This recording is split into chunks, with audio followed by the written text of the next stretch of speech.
Hello friends, आप लोगों का गुप्ता मैथमेटिक्स 100 यूट्यूब चैनल में स्वागत है। आज हम लोग यहाँ पे कुछ नया सीखने जा रहे हैं। तो इससे सीखने के पहले मेरे चैनल को सब्सक्राइब ज़रूर कर दें एंड लाइक एंड शेयर करना ना भूलें, ताकि इस तरह के वीडियोस आप लोगों को हमेशा मिलते रहें। और इस वीडियो को अपने दोस्तों के साथ शेयर करना बिल्कुल भी ना भूलें। शेयर ज़रूर कीजिए ताकि इस तरह के वीडियोस सभी के पास पहुँच सके और वो इनसे लाभान्वित हो सके।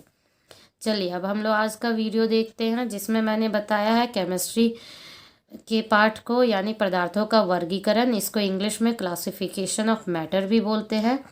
तो देखिए, मैटर को यानी पदार्थ को क्या किया गया है, दो भाग में बांटा गया। एक तो भौतिक वर्गीकरण और एक होता है रासायनिक वर्गीकरण। तो इसे पढ़ने के पहले हम लोग जान लेते हैं कि पदार्थ क्या होता है। तो चलिए देखिए, क्या हम लोग जानना है कि पदार्थ क्या होता है। तो देखिए, दुनिया की कोई भी वस्तु जो स्थान घेरती है या जिसका द्रव्यमान होता है या उसकी संरचना अपनी संरचना में परिवर्तन का विरोध करता है, पदार्थ कहलाता है। इसे कुछ एग्जाम्पल के तौर पे समझते हैं, जैसे जल, हवा, बालू। जल का क्या होता है, अपना कोई आकार तो नहीं होता, लेकिन ये जगह जरूर घेरता है। साथ ही साथ इसका कोई ना कुछ मास होता है। या फिर आप लोग इस तरह से भी समझ सकते हैं कि हमारे आसपास जितनी भी चीज़ें हैं सब क्या है, पदार्थ है। चाहे आपके अभी हाथ में मोबाइल है या बुक हो, कॉपी हो, पेन हो, पेंसिल हो, या कोई भी चीज़ जो आप अपने आसपास देख रहे हैं, वो क्या होता है, पदार्थ में ही आता है। पदार्थ क्या है, तो पदार्थ क्या करता है, पदार्थ वो वस्तु है जो क्या करता है, स्थान घेरता है और उसका द्रव्यमान भी होता है। चलिए अब इसके बाद हम लोग जानते हैं, पदार्थ तो समझ में आ गया। तो इसे दो भाग में बांटा गया है, एक भौतिक और एक रासायनिक। तो भौतिक परिवर्तन क्या होता है, जिसमें ये किसी भी प्रकार के परिवर्तन को करता तो जरूर है, लेकिन वो वापस से पहले वाले रूप में लाया जा सकता है। लेकिन रासायनिक परिवर्गीकरण में वो आता है जिसमें एक बार परिवर्तन हो गया है तो दोबारा से वो पहले वाले रूप में नहीं आता है। आप लोग इस तरह भी इसे याद रख सकते हैं। चलिए अब देखते हैं इसके बाद, भौतिक वर्गीकरण को तीन भाग में बांटा गया है। एक तो हमारा ठोस, एक द्रव्य और तीसरा गैस। तो ठोस आप लोगों को मालूम है, ठोस क्या है, पदार्थ का एक भौतिक अवस्था है जिसका आकार और आयतन दोनों ही निश्चित होता है। यानी इसका जो साइज होता है, जो ये वॉल्यूम लेता है, दोनों ही क्या होता है, फिक्स होता है। जैसे लोहे की कील, उसका एक अपना आकार होता है और वो अपना एक मास भी होता है, द्रव्यमान यानी आयतन भी होता है उसका। इसके बाद यहाँ पे बताया जा रहा है द्रव्य। तो द्रव्य क्या होता है, ये भी पदार्थ का भौतिक अवस्था है। यहीं पे हम लोगों ने देखा है, ये क्या करता है, इसका अनिश्चित आकार होता है लेकिन आयतन निश्चित होता है, और ये आता है हमारा द्रव्य में।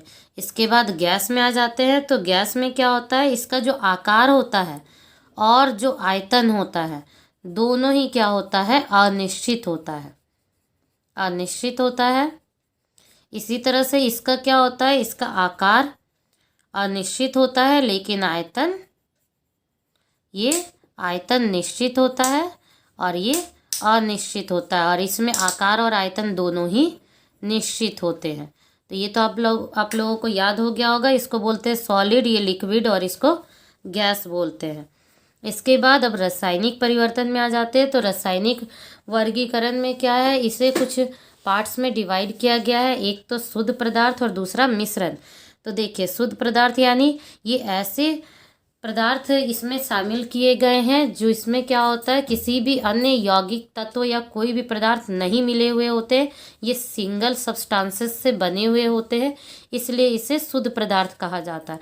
और शुद्ध पदार्थ को क्या किया गया है, दो भाग में बांटा गया है, एक तो तत्व और दूसरा यौगिक। अब तत्व क्या होता है, तो तत्व वह शुद्ध पदार्थ होता है जिसे किसी भी ज्ञात भौतिक एवं रासायनिक विधियों से, यानी इसे क्या किया जाता है, भौतिक या रासायनिक कोई भी विधि से हम लोग क्या कर सकते हैं, एक से अधिक यानी दो या दो से अधिक पदार्थों में विभाजित किया जा सकता है।